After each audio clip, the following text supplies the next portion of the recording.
Veja no ICL Notícias, segunda edição.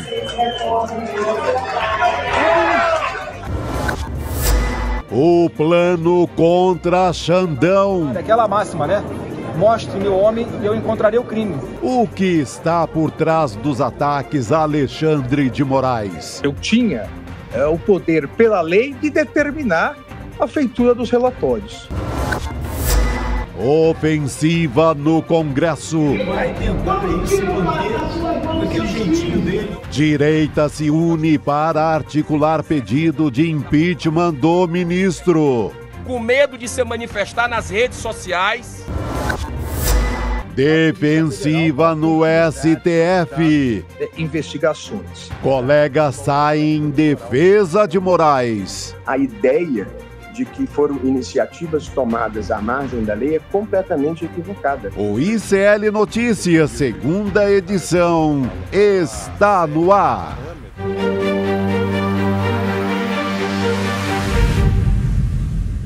Olá, boa noite, seja muito bem-vindo, seja muito bem-vindo. ICL Notícias, segunda edição, está no ar. Estamos ao vivo nos canais do Instituto Conhecimento Liberta, Eduardo Moreira no YouTube e também na Pop TV, no Rio Grande do Sul.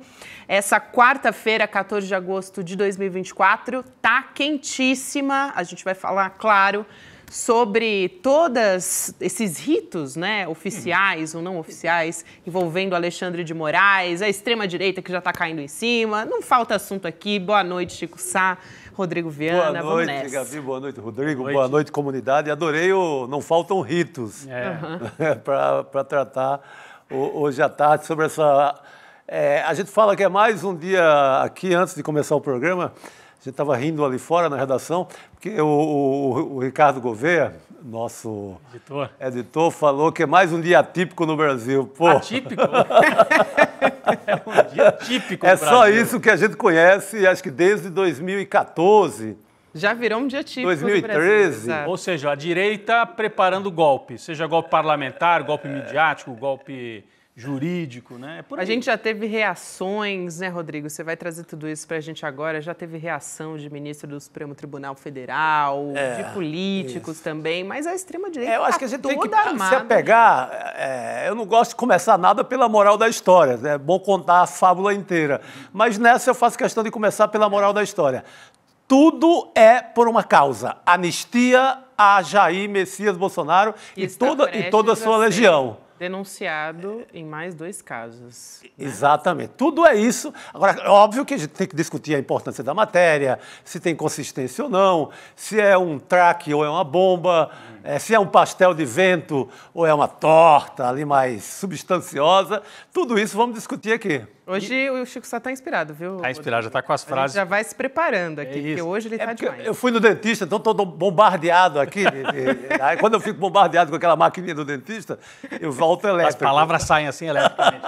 Ô, Gabi, e um dos filhos do Bolsonaro já deu a letra. Daqui a pouco, Heloísa Vilela vem aqui explicar para a gente. Explicitou, sabe aquela coisa assim? Deixou explícito qual é essa operação. É uma operação para atingir o Alexandre de Moraes, mas é uma operação principalmente para obter algum tipo de anistia do Bolsonaro. Se for possível, torná-lo elegível de novo. Se não for possível, garantir que ele não vá preso. Então, é uma negociação.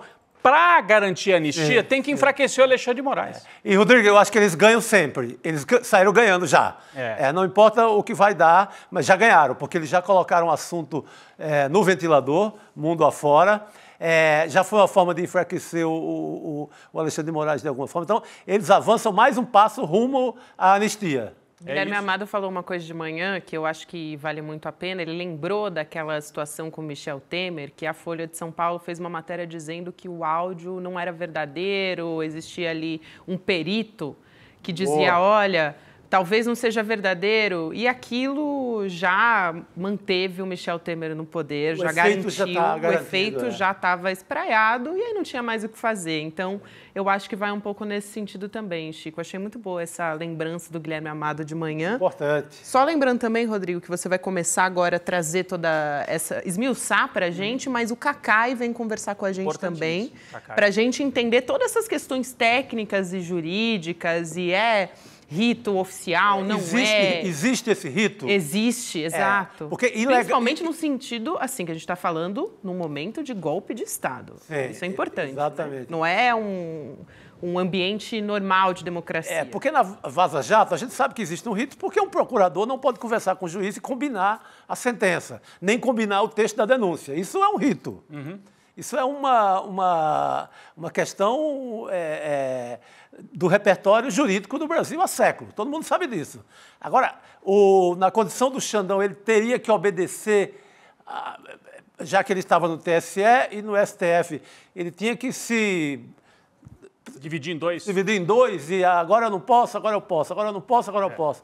Vira uma questão metafísica medonha, né? Quase metafísica. Mas eu diria que aqui, no dia de hoje, a gente teve 3 coisas importantes. Né? Bora começar, então? Não, eu ia só antes de ir ali pro telão. O STF, na sessão de hoje, vários ministros respondendo à matéria da Folha de São Paulo. Nós vamos mostrar daqui a pouco. Gilmar Mendes, Barroso, o próprio Alexandre de Moraes. Nós vamos mostrar principalmente a repercussão com Flávio Dino também, né? O Flávio Dino também já tinha falado. O segundo ponto, articulação no Congresso visando o impeachment do ministro Alexandre de Moraes. A Heloísa Vilela vem falar já sobre isso, né? E o terceiro ponto é que há uma movimentação também da imprensa, né? E a gente tem que ficar de olho nisso e ver como é que isso se dá, esse embate na comunicação. Então nós vamos falar de tudo isso. PGR também, Paulo Gonet se pronunciou. Já se pronunciou. Mas, gente, vamos começar aqui, porque a gente está falando do rito, do conteúdo da matéria da Folha, presumindo que todo mundo já sabe do que nós estamos falando, né? Bom, ontem a Folha de São Paulo, no fim da tarde, publicou uma manchete dizendo que o ministro Alexandre de Moraes tinha agido contra o rito do tribunal ao pedir investigações do TSE que municiaram o STF. Então, esta foi a manchete. Nós estamos falando disso. Moraes usou o TSE fora do rito. Eu nunca vi essa expressão numa manchete, mas tudo bem. Usou o TSE fora do rito para investigar bolsonaristas no Supremo, revelam mensagens. Então, em nenhum momento a Folha, o UOL, quem assinou a reportagem, que são Fábio Serapião e Glenn Greenwald, nenhum momento, nem os editores, nem os repórteres usaram assim: ministro Alexandre de Moraes agiu de forma inconstitucional. Ministro Alexandre de Moraes agiu de forma ilegal por causa disso e disso. Não, eles saíram com essa expressão, fora do rito. Fora do rito. E com isso criaram um movimento e criaram uma espécie de comoção do lado bolsonarista. O que significa agir fora do rito? Ainda mais no momento de emergência democrática que a gente vivia. Porque havia uma tentativa de golpe de Estado no Brasil. E o Alexandre de Moraes era o presidente do TSE, que enfrentou, por exemplo, um chefe da Polícia Rodoviária que impedia as pessoas de andarem pelo país no dia da votação. Golpe de Estado, tentativa de usar a máquina pública para um golpe. Espalhavam mentiras, espalhavam fake news. Algum tempo antes, o presidente, então, no poder, disse: não sigo mais o que fala o ministro Alexandre de Moraes. Vou desconhecer. Então, havia um clima de golpe de Estado, de rebelião, de desconhecer as urnas. E isso se consolidou depois, no 8 de janeiro. Então, estamos falando de um momento de emergência no Brasil. Ah, mas ele abusou, ele agiu de maneira atabalhoada, porque o Alexandre de Moraes era ao mesmo tempo do STF, conduzia o inquérito das fake news no STF e era o presidente do TSE. Então, o que ele tinha que fazer? Ele tinha que mandar, para cumprir o rito, tinha que mandar, assim, um ofício dele para ele mesmo, pedindo investigação. Não é assim que funciona, não é? Bom, mas dito isso, e feita essa ressalva de que a Folha em nenhum momento apontou ilegalidades. Ainda assim, olhando algumas das transcrições, das mensagens, que não são do Alexandre de Moraes, se você não leu, não olhou com detalhe, não há, por enquanto, nenhuma mensagem dele. É um assessor dele, um juiz que trabalhava com ele, mandando mensagens para um técnico do TSE, pedindo assim: olha, o ministro quer que investigue fulano de tal, o ministro quer que fique de olho não sei no que lá, o ministro quer que mande um relatório sobre isso e aquilo. São essas trocas de mensagens. Em alguns momentos, eu estranho um pouco aquelas mensagens que vêm. Porque chega um momento, por exemplo, em que o assessor fala assim: olha, a gente acha melhor trocar a data em que você fez o relatório. Esquisito, né? Por que vai trocar data num relatório, né? Em outro momento diz assim, eu acho que isso até depõe a favor do Alexandre de Moraes, mas enfim, diz assim, ó, o ministro não gostou do relatório porque veio... O que eram os relatórios? O técnico do TSE ficava atrás de gente que estava questionando as urnas. E aí fizeram lá um relatório para embasar a investigação do Alexandre de Moraes e o juiz diz assim para o técnico, o ministro não gostou muito do relatório porque cita muito a ele mesmo. É como se a preocupação fosse com ele e não com as urnas. Ele quer que deixe claro que os caras estão atacando as urnas, não tanto a figura pessoal dele. Né? Então, se der para fazer o relatório mudando isso, de qualquer maneira, é a figura que está presidindo, pedindo para quem está investigando fazer de tal ou tal maneira a investigação. Eu acho que aí a gente pode talvez discutir, não vou ser eu que vou fazer isso, né? O Cacai depois vem aqui, juridicamente, discutir, cruzou, não cruzou alguma fronteira, ultrapassou alguma fronteira do razoável, não ultrapassou. De qualquer maneira, não existe uma regra clara escrita. Qual o rito que a Folha está falando? Onde está escrito? Como é que o ministro, que está presidindo um tribunal, no momento em que um núcleo de extrema-direita está tentando impedir a consolidação e a própria eleição, que rito que ele tem que seguir? Qual é o rito? Eu acho que ele tem que seguir a Constituição. O rito seria entregar o país ao golpismo. Pois é. Cumpriria o rito e acabaria com a democracia. A gente não estaria aqui hoje fazendo esse programa. Exato. Pois é. Então, é algo para a gente pensar também. Não vamos ser ingênuos e falar assim, mas o Alexandre de Moraes, ele mandava investigar. Bom, ele mandava investigar. Ainda bem que alguém mandou investigar esses golpistas. Ele preside o inquérito é dele, ele preside o inquérito. Ele preside o inquérito. Ainda bem que mandou investigar.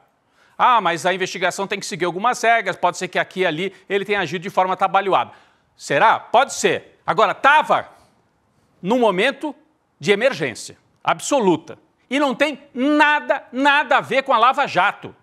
O Alexandre de Moraes não combinou nada com o procurador da República, como o Moro fez com o Deltan Dallagnol. Então, Deltan Dallagnol, que falou assim, é muito mais grave isso do que aquelas trocas de mensagens da Vaza Jato. Bom, primeiro que ele se traiu, né? Então ele admite que foi grave o que aconteceu entre ele e o Moro. E segundo que não tem nada a ver com o que foi feito no caso da Lava Jato, que é juiz combinando procedimento com uma parte. O Alexandre de Moraes não está combinando com uma parte, ele está falando com um subordinado, com um técnico, com um funcionário da Justiça que ele presidia. Então, aí já há uma diferença bastante importante. E outra manchete da Folha, né, que veio dizendo assim, olha, ele usou, acho que foi essa que a gente já mostrou aqui, ele usou o TSE e mirou Eduardo Bolsonaro e série de aliados do ex-presidente. Essa é a manchete de hoje. O uso do TSE por Moraes mirou Eduardo Bolsonaro e uma série de aliados do ex-presidente. Mas queria que mirasse quem? O padre Júlio Lancelotti? O Papa Francisco? A Fernanda Montenegro? O Neymar? Porque quem estava ameaçando dar golpe no Brasil era a família Bolsonaro e os aliados do Bolsonaro. Se alguém tinha que ser investigado, eram eles. Usou o TSE mirando Eduardo Bolsonaro e aliados do ex-presidente. É isso mesmo. Eles é que estavam ameaçando dar um golpe no Brasil. Então, não tem que ter espanto. Não tem que ter espanto com isso. Não é? Mas os juristas vão fazer a avaliação sobre o fato de o Alexandre de Moraes ter ou não ultrapassado alguma linha. E também foi um momento excepcional no Brasil, em que havia ameaça de um golpe. Como disse o Chico, se tivesse dado certo, ele tivesse agido no rito, a gente não estaria aqui. Se tivesse dado certo o golpe. O rito do golpe a gente sabe qual era. Tomar o poder, se pudesse, exilar, prender ou executar, como alguns diziam, o próprio ministro Alexandre de Moraes. Né? Então, depois nós vamos fazer a avaliação mais jurídica, contando com quem entende desse assunto. Agora vamos um pouco mais adiante. Personagem central aqui nesse episódio, Glenn Greenwald. O mesmo que fez também a matéria da época da Vaza Jato. Comandou, não fez sozinho, né? Tinha uma equipe enorme trabalhando com ele. Glenn Greenwald, que os bolsonaristas diziam que era o demônio no mundo, né? Porque tinha vindo para o Brasil para denunciar, para desmontar a Lava Jato, não sei o quê, o Moro, né, e tal. Achavam que o Glenn Greenwald era o demônio. Eu não acho que ele é demônio nem é santo, né? Fez ali, atuou na época da Vaza Jato, repito, a informação que eu tenho é que ele não botava muito a mão na massa, ele recebeu aquele material todo e botou um monte de gente para trabalhar e cumpriu um papel importante histórico de denunciar o que estava ali. Agora, dessa vez, ele age de novo. Agora, de quem que... A gente pode aqui elocubrar um pouco, né? Como é que esse material será que chegou na mão do Glenn Greenwald? Não que isso seja um problema. O jornalista, às vezes, obtém das fontes mais variadas possíveis, mas só para tentar entender o que está em jogo aqui, né? O jornalista Luiz Costa Pinto, muito experiente, esteve com a gente aqui outro dia, foi aquele que fez a primeira matéria sobre o caso Collor, conhece os bastidores de Brasília, levantou uma hipótese aqui. Está aqui a postagem dele, quem quiser vai lá no Twitter, postagem longa, né? Mas ele traz a seguinte hipótese. Um dos assessores que trocava essas mensagens lá no TSE teve sua troca de mensagens exposta no curso de uma operação. Ele foi preso no dia 9 de maio por agressão à ex-mulher e disparo de arma de fogo. Foi sumariamente demitido do TSE pelo Alexandre de Moraes. Teve de entregar o celular à Polícia Civil da onde? De São Paulo. Entregou o celular à Polícia Civil de São Paulo. Ao menos por algum tempo, os dados desse assessor, que chama Tagliaferro, estiveram suscetíveis a cópias pela Polícia Paulista, comandada por Guilherme Derrite e por Tarcísio de Freitas. Bolsonarista Guilherme Derrite e o bolsonarista Tarcísio de Freitas. Ou seja, vem daí ou de uma vingança pessoal contra o ex-chefe, podemos ver surgirem os caroços desse angu, né? Então ele levanta uma hipótese de que o vazamento veio via Polícia de São Paulo, que está investigando este assessor por uma questão de agressão familiar, de agressão da mulher, né? Essa é uma hipótese. Outra hipótese, inteligência militar. Aí é um outro colega nosso que fez a postagem aqui também levantando. Renato Rovai, jornalista da revista Fórum. Uma das minhas fontes garante que os militares infiltraram gente no TSE para pegar essa comunicação com Alexandre de Moraes. E que agora vão para cima da delação do Cid a ver os próximos episódios. Eu conversava ontem com o Rovai, ele me dava alguns detalhes que a gente não pode passar aqui, enfim, é uma fonte dele lá em Brasília. A possibilidade de ter sido via os militares. Entraram no sistema, baixaram os arquivos do WhatsApp e entregaram para o jornalista. Só para a gente entender quem é que pode estar por trás desta operação. Ah, mas o jornalista não tem nada a ver com isso. Não tem mesmo. O jornalista recebe, se achar que é relevante, vai lá, não está cometendo nenhum crime. Não estou criminalizando, dizendo que o Glenn Greenwald fez alguma coisa errada, nada disso. Mas tentando entender, porque também não vamos ser ingênuos. Esta matéria é parte de uma operação de salvamento do Bolsonaro. O interesse aponta para o Bolsonaro. Ele que tem interesse em enfraquecer o Alexandre de Moraes. Isso está muito claro, a gente já falou isso desde ontem.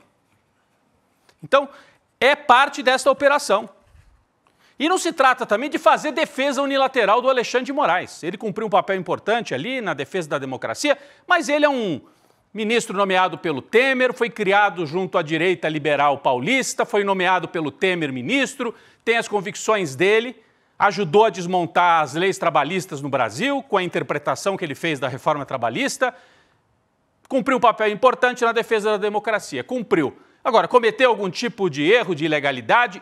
Não sei. Vamos aguardar mais detalhes. Vai saber o que vem aí nessas mensagens do Glenn Greenwald. Agora, que não é coincidência, não é. Numa semana, o TCU muda a interpretação sobre a história das joias para favorecer o Bolsonaro, juntando o Lula no meio da história. Na semana seguinte, vazam estas mensagens, criando uma espécie de vaza-jato do Bolsonaro, só que não é. Eles tentam criar assim como criaram uma falsa equivalência das joias com o relógio do Lula, tentam dizer, tá vendo? É o mesmo jornalista até, o mesmo, lá da Vaza Jato, agora aqui numa outra operação jornalística. Então, é muita coincidência. E eu não acredito em muita coincidência. esperteza, parabéns a quem passou pro Glyn, porque muita esperteza, né? Muito bem pensado. Muito bem pensado. Vou passar para alguém que está envolvido num grande caso. Qual o grande caso? Vaza Jato.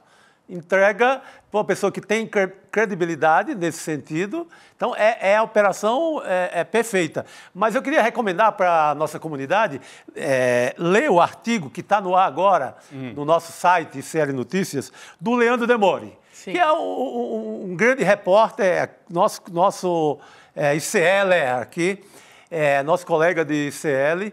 Ele é importantíssimo, tão importante quanto o Glyn, no caso da Vaza Jato. Ele estava? Ele estava, ele que editou, ele que botou a mão na massa, ele que trabalhou para valer. O artigo é a questão Alexandre de Moraes. Né, a questão Alexandre de Moraes. Então, é um artigo que ele mostra simplesmente, olha, não confunda essa história agora do Alexandre de Moraes com a Vaza Jato. Eu estive lá e foi assim. A bandalheira do Moro com o Dallagnol não tem nada a ver com o que está acontecendo agora. Então, é importantíssimo esse texto do Demore nesse momento. Ele chama atenção para vários pontos, né? Não eram procuradores delegados, não eram subordinados. É muito didático. Testemunha, acusação, contra um réu, enfim. Ele levanta... O Demore faz de forma mais pedagógica possível. Então, todos nós vamos entender lá, lendo... Então, fica o convite para ler o artigo do Demore no iclnoticias.com.br, em que ele fez a análise sobre este fato. Bom, para a gente adiantar um pouco aqui, porque daqui a pouco vem a Heloísa Vilela, nós temos aqui alguns dos diálogos para mostrar para todo mundo. Começou a circular essa história de impeachment já do Alexandre de Moraes. A extrema-direita já pegou. Os bolsonaristas fizeram uma entrevista coletiva, daqui a pouco a Heloísa Vilela vem contar. Tem manchete, ó. Bolsonaristas pedem impeachment e Moraes se defende de acusações. Então, é o que o Chico falou. Eles já estão no lucro. Para eles, já é lucro o que aconteceu até agora. Tem manchete, tem já o Rodrigo Pacheco aparecendo para dizer não, se apresentarem, eu não dou andamento. Né? Tem aqui manchete sobre esse fato. Ó, apesar da pressão de bolsonaristas, Pacheco, que é o presidente do Senado, deve segurar o impeachment de Alexandre de Moraes. Mas daí já começa a ficar caro. O Alexandre de Moraes já começa a ter que pagar preço. Olha o verbo, é segurar. Vai segurar, o Moraes, eu vou segurar aqui para você. Então, esse é o movimento. Os bolsonaristas pressionam pelo impeachment e o Centrão, o Pacheco, fala, a gente segura. Não vamos dar andamento, isso aí é exagero, mas vamos conversar um pouquinho.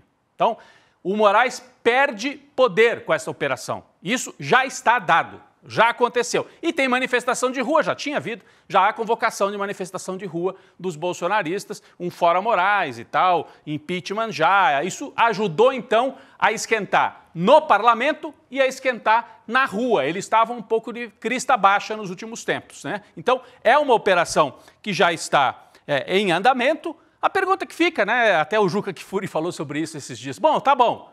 Se tudo der errado pro lado do Xandão e aprovarem o impeachment, o que acontece? Tem que nomear um novo ministro do Supremo. Silvio Almeida, seria? Quem é que nomeia, hein? É um tal de Lula que nomeia o novo ministro do Supremo. Então, daí sairia um ministro nomeado pelo Temer e entraria um ministro nomeado pelo Lula. É que é difícil entender a psicologia ali por trás, né? Da realidade, Então, por isso que eu conversei agora há pouco, um pouco antes de entrar no ar, com um ministro lá em Brasília, que é do PT. É ministro e é do PT. Ele me diz, olha, nós temos que prestar atenção em 3 coisas nesse episódio. Primeiro, o papel do Glenn, não para criminalizá-lo, mas como o Glenn andou muito próximo da extrema-direita, inclusive jornalística, ultimamente, próximo dos trumpistas, do aquele Carlson da Fox News, ficar de olho nisso. Por que veio através do Glenn? Isso é um ponto de interrogação. Segundo, o duplo objetivo dos bolsonaristas. Falar em impeachment, mas não necessariamente para aprovar o impeachment. É para enfraquecer o Alexandre de Moraes e ver se extrai com isso um compromisso de que não prende o Bolsonaro, ou até de que revoga a inelegibilidade, volta a deixá-lo elegível. Então, esse é o cenário. Eles vão falar de impeachment, que é o programa máximo, é o máximo que eles querem, sabendo que eles vão arrancar alguma coisa intermediária, talvez um compromisso de não pegar tão pesado nas condenações, alguma coisa por aí. E, ao mesmo tempo, esquentam a rua e alimentam a eleição de 2026 com esta pauta para eleger uma grande bancada de senadores e aí sim ameaçar a democracia, porque hoje eles não têm voto para aprovar sozinhos, eles, eu digo os bolsonaristas, para aprovar sozinhos impeachment de ministro do Supremo. Mas imagina se elegem 2 bolsonaristas em São Paulo, 2 no Rio, 2 em Santa Catarina, 2 no Paraná, em Rondônia, em Mato Grosso do Sul, Mato Grosso, Goiás. Vão fazer um estrago e isso sim é um projeto deles a médio prazo. Deixar esse assunto quente, o Bolsonaro não ir para a cadeia e em 2026 fazer uma grande bancada, mesmo que não ganhe uma presidência, e aos poucos ir virando o clima para derrubar depois ministros do Supremo Tribunal Federal. Então esse é o roteiro que está colocado aí para frente, né? E só para concluir mesmo, o papel do Elon Musk. A gente falou do papel do Glenn Greenwald e tem o papel do Elon Musk. Não é coincidência, né, gente? O Elon Musk, ontem, postou no X, o antigo Twitter, a seguinte mensagem. Bom, primeiro ele curtiu a postagem do Glenn Greenwald. Ele fez assim, uou, para a postagem do Glenn Greenwald. Uou, tô de olho, uou. E depois, ou antes, talvez, algumas horas antes, agora eu não sei bem o que foi antes, o que foi depois, mas foi num intervalo muito pequeno de horas, nós temos uma outra postagem, em que ele revela que recebeu ofícios do Supremo Tribunal Federal pedindo que tirasse do ar contas de um parlamentar, de um pastor e da esposa de um ex-parlamentar. Era um pedido, ele até publica na íntegra o pedido, um pedido reservado da Justiça Brasileira. Ele quebra a reserva, quebra o sigilo e publica. Então faz as duas coisas ao mesmo tempo. O Elon Musk está na mesma operação, já estava antes, atacou Alexandre de Moraes e agora está feliz da vida com esta manchete da Folha. Saiu das teorias conspiratórias da extrema-direita e foi para a manchete de um jornal, que é um jornal que, francamente, né, a gente sabe o caminho que a Folha tomou nos últimos anos. Está dentro da operação também de livrar a cara do Bolsonaro, Gabi. Mas a gente pode até trazer mais detalhes sobre a matéria agora, não é isso? A gente vai trazer agora, Rodrigo. A gente continua, a gente separou alguns trechos dessas conversas entre os assessores do Alexandre de Moraes que a Folha trouxe. E um deles, né, vamos lá, a conversa se dá entre Ayrton Vieira, que é o juiz instrutor do gabinete do ministro Alexandre de Moraes no Supremo Tribunal Federal, e o Eduardo Tagliaferro, que é o perito do TSE, do Tribunal Superior Eleitoral, na época que o Moraes presidiu o órgão. Então, a gente está falando, né, de 2022. A Folha diz que Moraes usou o TSE para pegar Eduardo Bolsonaro e aliados de Jair Bolsonaro. O Rodrigo acabou de falar sobre isso, né? Sobre vai atrás de quem, né? Essa é a grande pergunta. Atrás do Papa Francisco vai ser investigado? Né? Mas vamos lá para o diálogo, então. Primeiro, para a gente começar a comentar por aqui. Ayrton Vieira, então, acabei de explicar, mas está aqui o esqueminha de quem é quem. Então, Eduardo Tagliaferro, TSE, Ayrton Vieira, Supremo Tribunal Federal. O Ayrton diz o seguinte: vamos levantar todas essas revistas golpistas para desmonetizar nas redes. E aí tem um link da Revista Oeste. Importante dizer que enquanto a gente está ao vivo aqui, eles estão fazendo assim um auê em cima disso, estão ao vivo agora falando a respeito disso. Aí o Eduardo, do TSE, diz, salvo engano, já fiz essa revista, mas olha sim. E aí o Ayrton do Supremo. Essa e outras do mesmo estilo. Ou seja, ele estava pedindo para o Tagliaferro ficar de olho em revistas desse estilo extrema-direita, que fazem ataques à democracia. Que eram, de fato, linha auxiliar do golpe. Exatamente. Isso é um fato. Não vamos dizer que é jornalismo o que eles faziam. Exatamente. Importante fazer essa distinção. E aí, ele diz, não vai sobrar internet mais. E aí ele manda um outro link da Revista Oeste. E aí, na sequência, o Ayrton responde com um anexo, né, que é um sticker, aparentemente, aqui, e aí eles estão conversando. Bom, primeira coisa, né, desse diálogo é isso. O Chico já apontou, a gente apontou aqui. Revista Oeste, nesse contexto, estava ali alinhado com discursos de bolsonaristas pró-golpe. Não era só discurso, né, Gabi? Exato. Ficou provado, articulação, tanto né? na Oeste quanto na Jovem Pan, que era articulação. Eles falavam com os agentes do golpe em Brasília. Eles davam publicidade ao golpe em andamento. Então, isso não é jornalismo no entendimento de ninguém que fez jornalismo um dia na vida. Não é.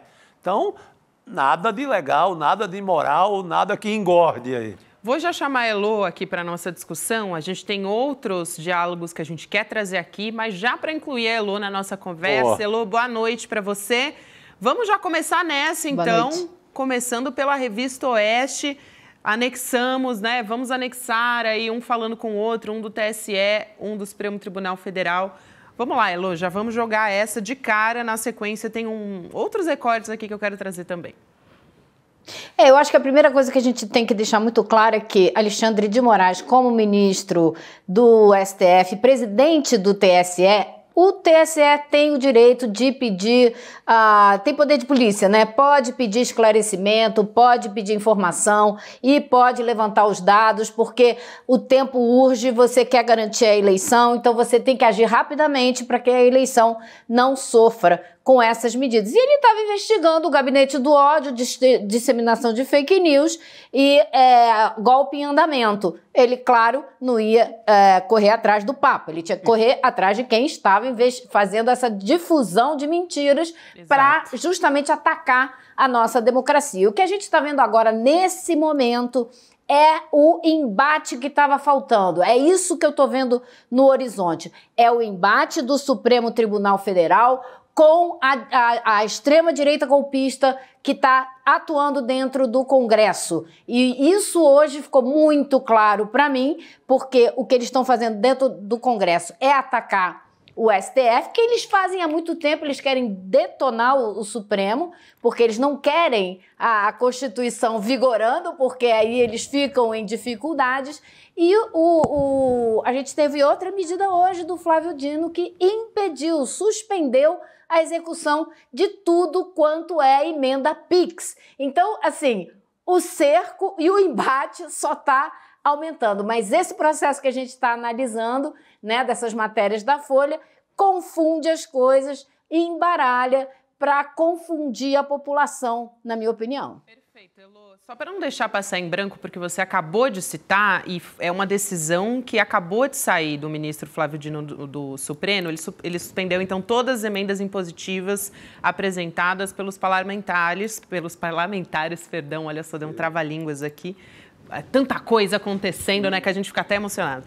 Mas ao orçamento da União até que o Congresso edite novos procedimentos apresentando transparência para a liberação desses recursos. Então, essa é uma medida que saiu agora. A gente vai voltar a falar sobre isso. Aí a gente já tem até na nossa tela a manchete do jornal O Globo trazendo a respeito disso. É uma liminar que vai ser submetida a outras avaliações dos ministros da Corte. Mas acho importante a gente voltar para os diálogos, para a gente não perder aqui. Sim. Vamos lá. Né, os diálogos entre, agora, o Marco Vargas, juiz auxiliar de Moraes no TSE até janeiro, conversando com o perito do TSE, que é o Eduardo Tagliaferro, que eu já citei aqui. Então, vamos lá, ele diz assim, o Eduardo. Não pegando o Eduardo Tagliaferro, tá bom, kkk. Será que tem? E aí eles mandam vários links na sequência do Estadão. Live que distorce informações sobre urnas é assistida por 300 mil pessoas. Esse é, inclusive, um argentino, né, que participou da campanha do Milei. Caicedo. Cerimedo, Fernando Cerimedo. Isso. É o Fernando Cerimedo a que se refere, que foi um dos que fez ataque direto às nossas urnas eletrônicas e ao nosso processo democrático. Depois ele diz, justamente, Fernando Cerimedo, quero ser o magneto de la derecha, que é funcionar ali como uma peça-chave na direita, e depois ele traz mais um tweet aí que também tem a ver com essas questões. Na sequência, também para a gente não perder aqui o fio, ele continua, né? Uma conversa entre o Marco Vargas e o Eduardo Tagliaferro mais uma vez. O Eduardo diz, olha isso, veja se o ministro vai gostar. TSE, relatório, análise e manifestações antidemocráticas, Fernando Cerimedo.pdf. Então, mais uma vez, se tratando de análise das manifestações antidemocráticas deste agente da extrema-direita que atuou não só contra o nosso processo democrático, como também nas eleições argentinas. Eu ia falar, olha só a parte de baixo desse mesmo diálogo, que acho que é o mais importante. O Tagliaferro manda, fala, olha isso aqui. Aí o Vargas responde, vou ver. Aí ele diz, o Tagliaferro, tem o Eduardo Bolsonaro no relatório. Tem o Eduardo Bolsonaro. Aí o Vargas diz, vai dar merda. Eu sei que vai. O outro ri. KKK, vai. Estamos lascados. Então, eles sabiam que estavam lidando com algo importante, explosivo, porque envolvia o filho do então presidente da República com uma tentativa de golpe usando um argentino naquelas lives. Exatamente. É o filho do ex-presidente golpista que vai negociar com esse representante argentino aí no golpe. E por isso que a Folha diz, usaram a estrutura para ficar de olho no Eduardo Bolsonaro. Mas óbvio, quem foi negociar óbvio. com o Serimedo, Heloísa? E você vai deixar o Eduardo Bolsonaro fora? Pois se ele era um agente maior dentro do golpe? Gente, essas matérias... O que é citado aí na conversa, Elu? É citado um grande conteúdo golpista. Quem veiculava o grande conteúdo golpista? Aqui, a Revista Oeste, Jovem Pan e etc. Tá tudo aí. Eu tô rindo aqui porque eu acho que a matéria da Folha só mostrou como que eles estavam trabalhando bem. Como eles estavam trabalhando acertadamente. Como estavam combatendo o golpe. Tentando... Exatamente. Lembrando que o Eduardo Bolsonaro é o agente da extrema-direita que faz toda a comunicação bem lembrado.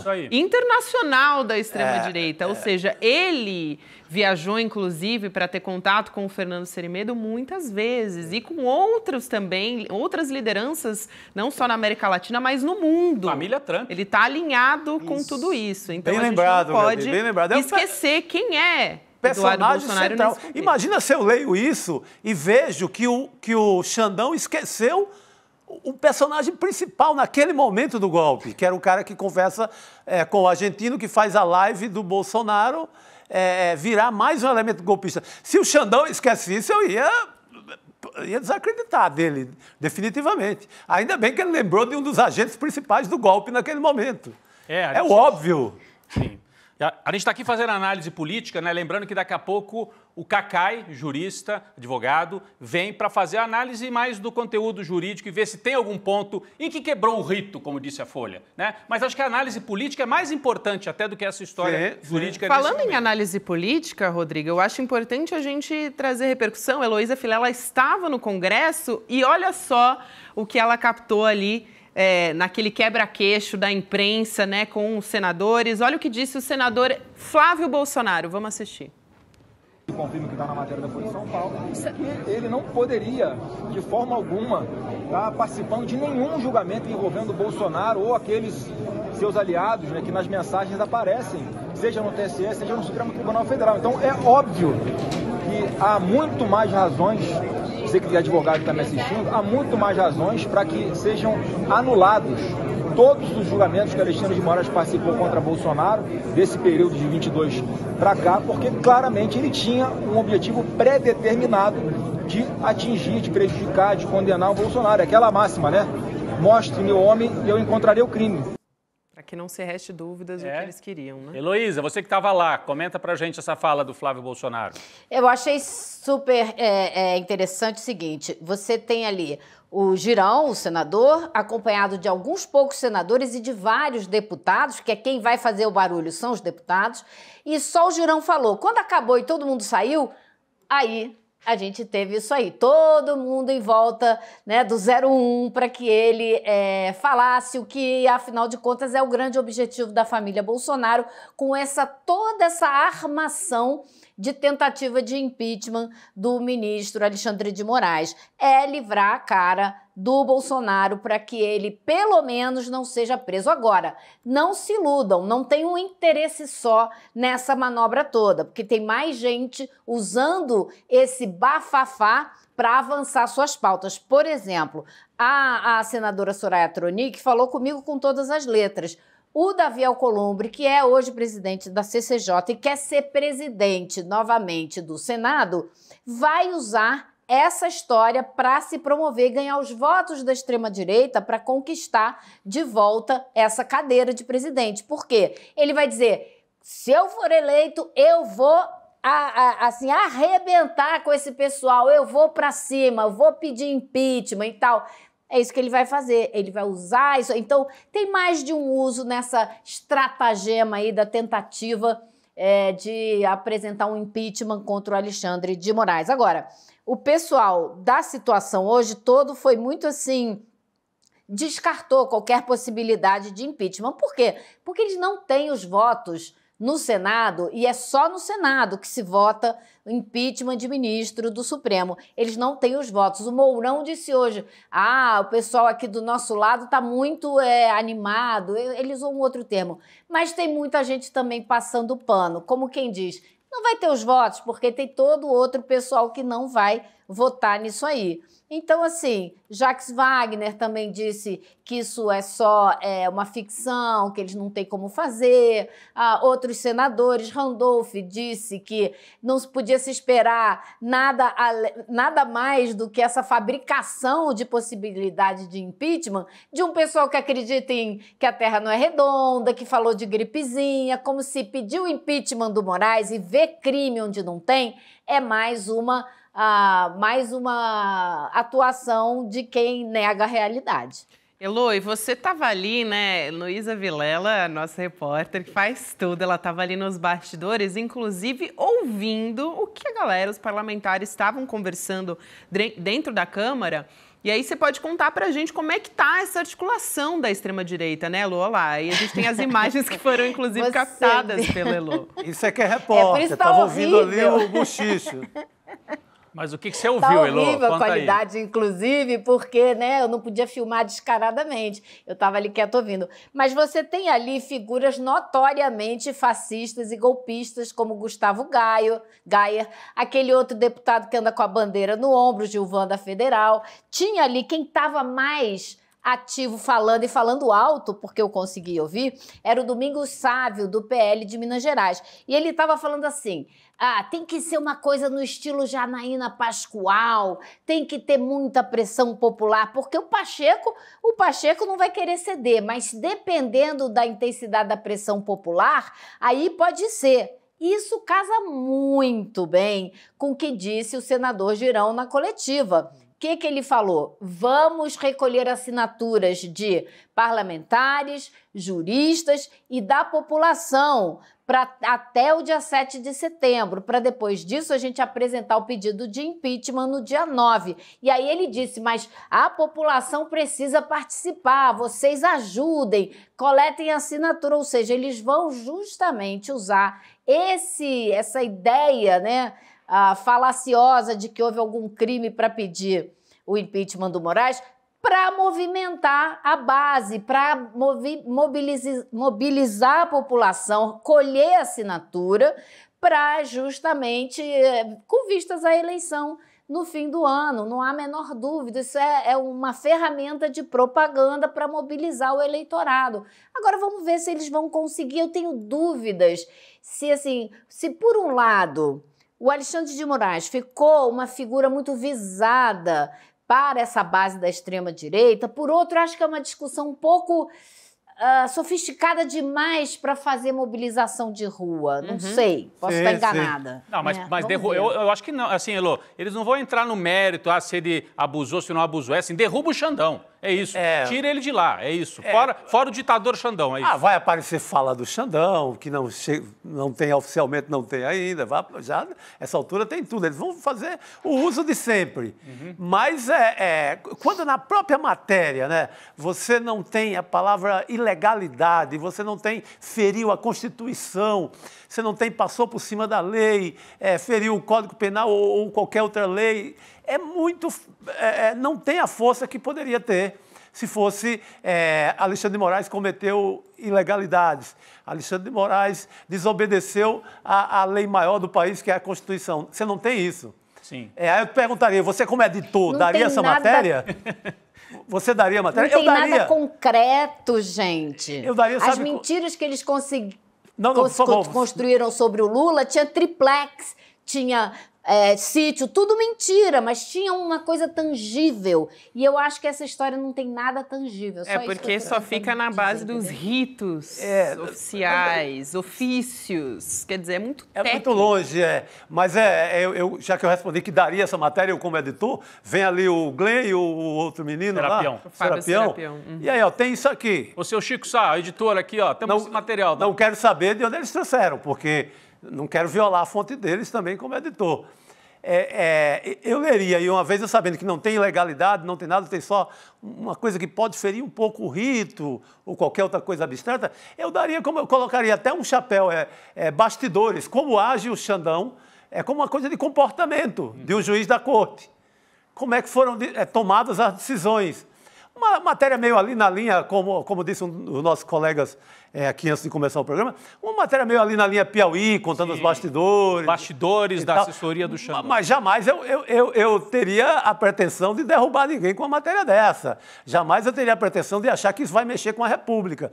Porque foi dado de uma forma, o tratamento jornalístico, o tratamento nas redes é como uma coisa que vai definir o destino da humanidade.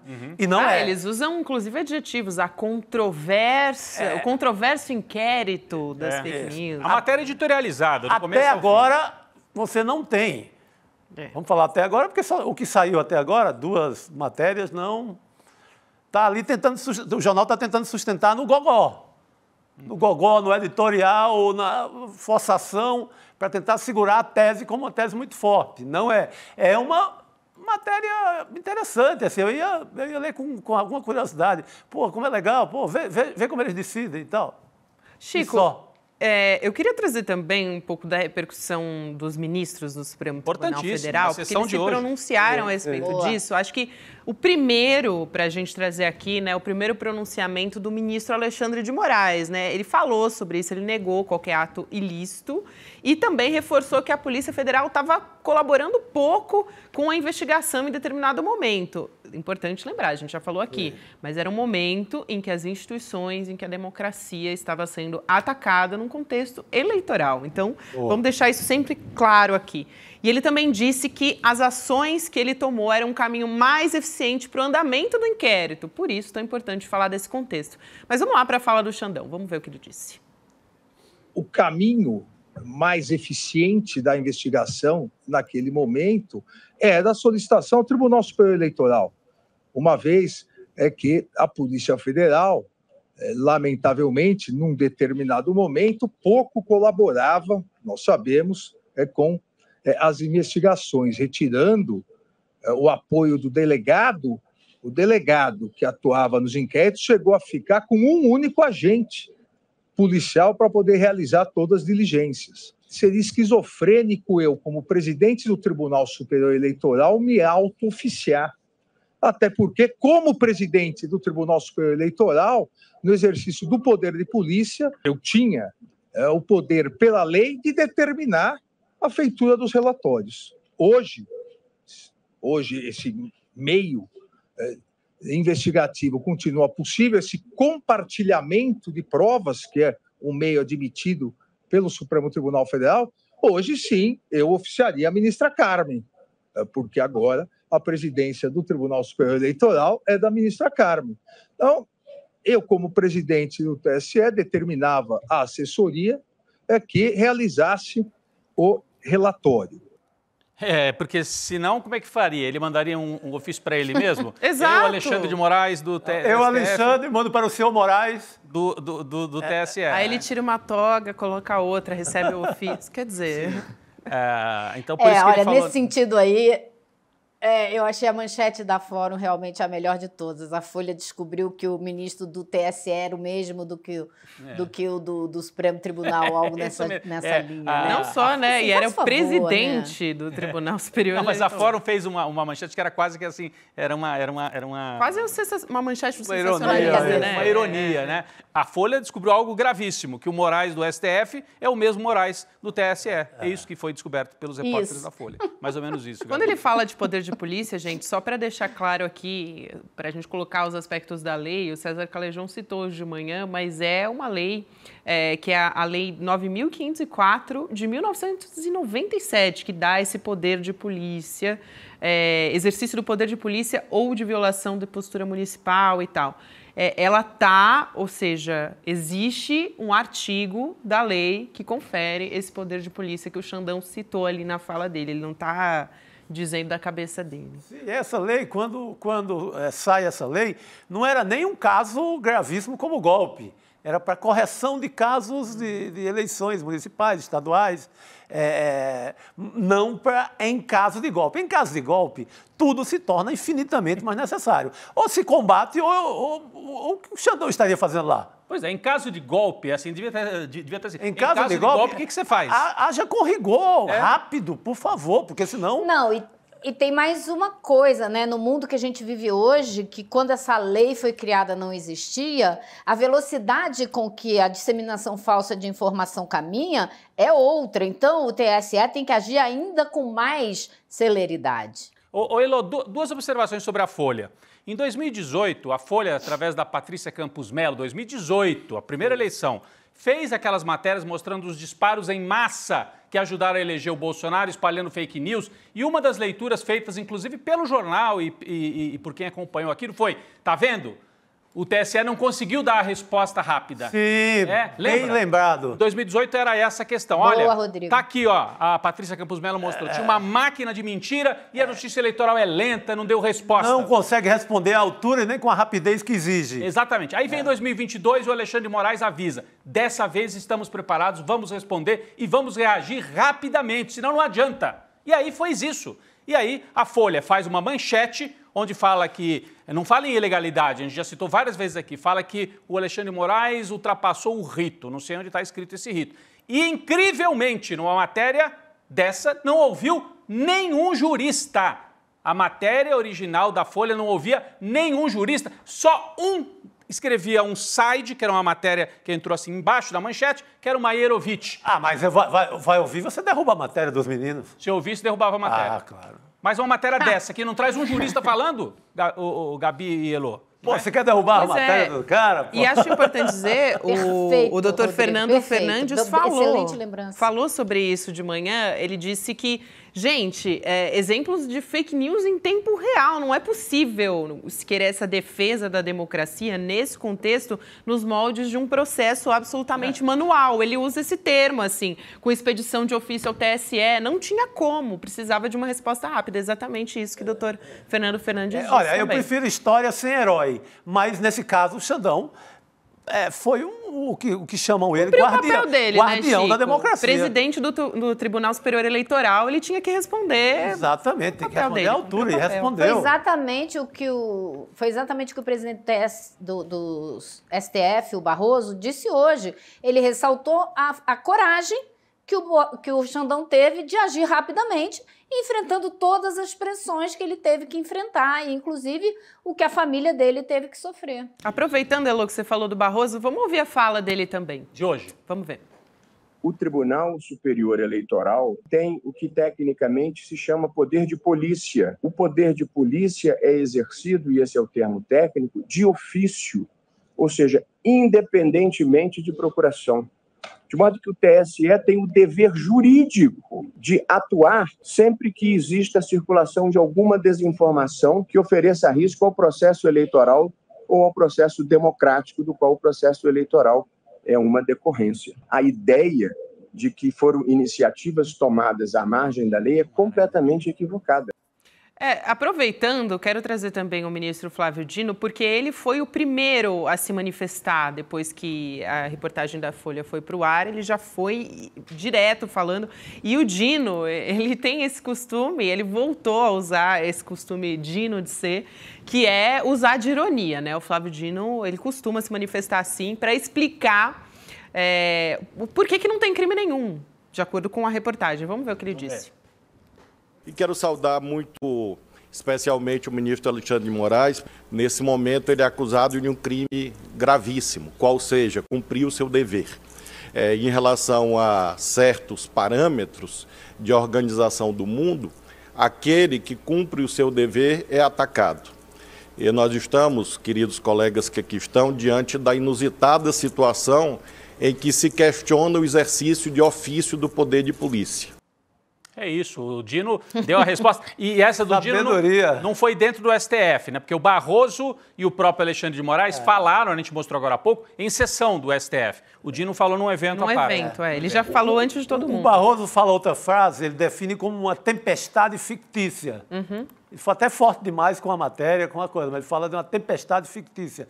Que eu creio que não é ficção, só não é importante.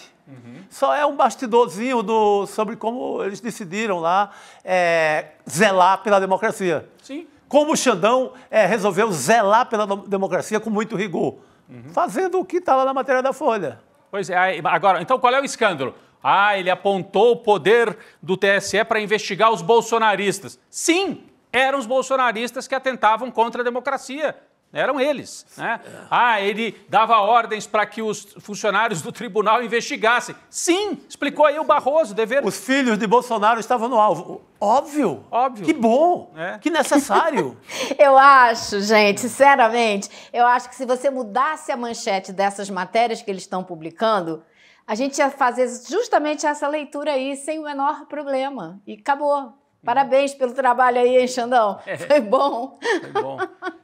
E a gente tem a fala também do decano, né? Do decano do STF, Gilmar Mendes, também falou na sessão de hoje e deu apoio para o Alexandre de Moraes. Vamos assistir? Vamos lá.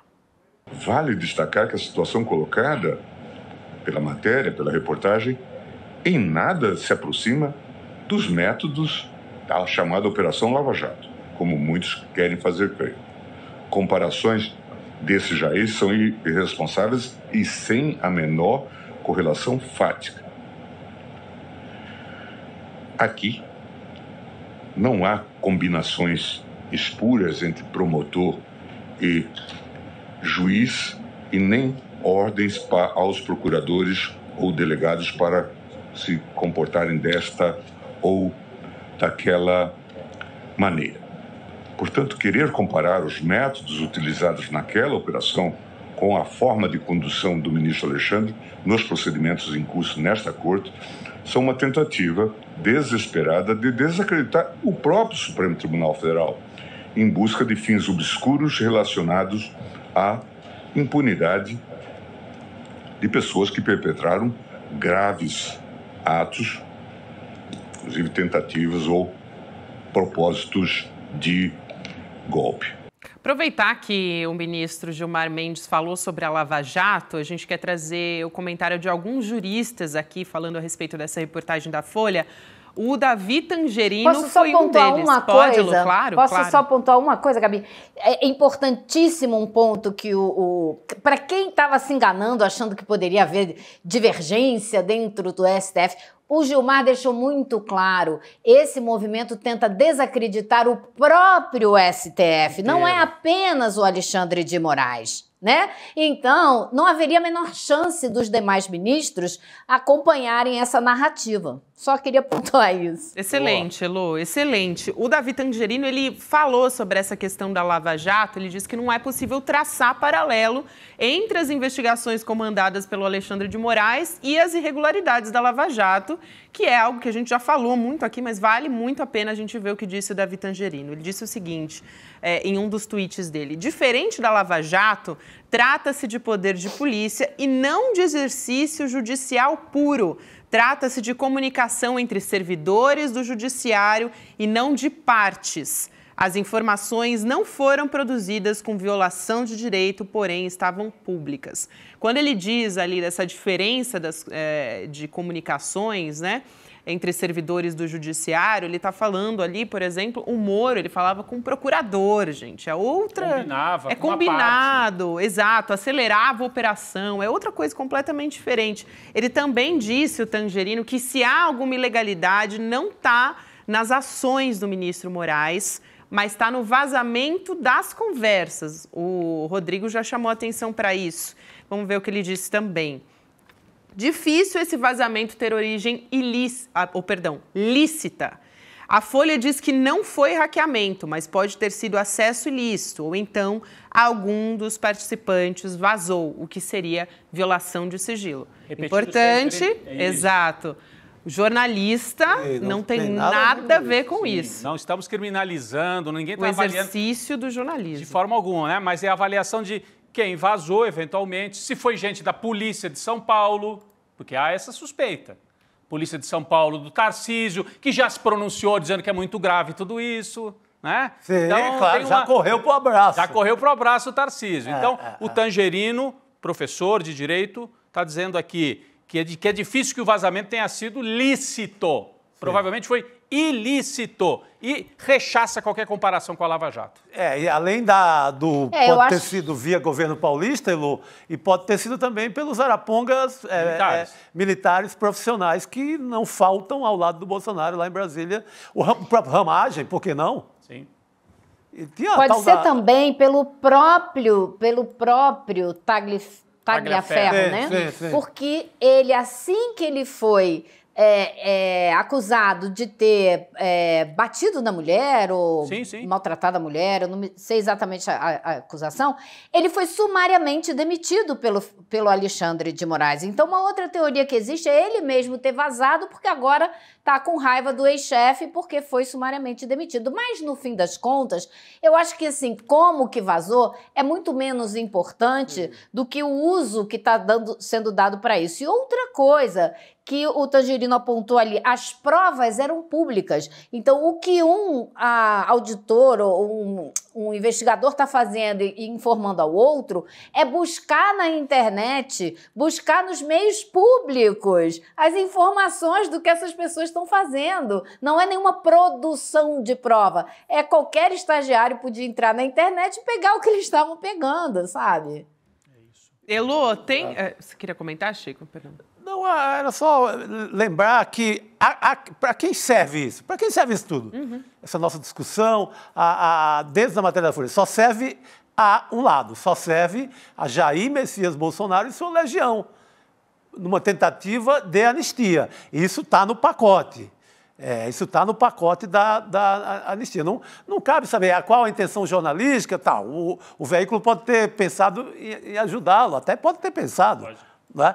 Mas isso não vem ao caso. O caso é quem se beneficia dessa confusão.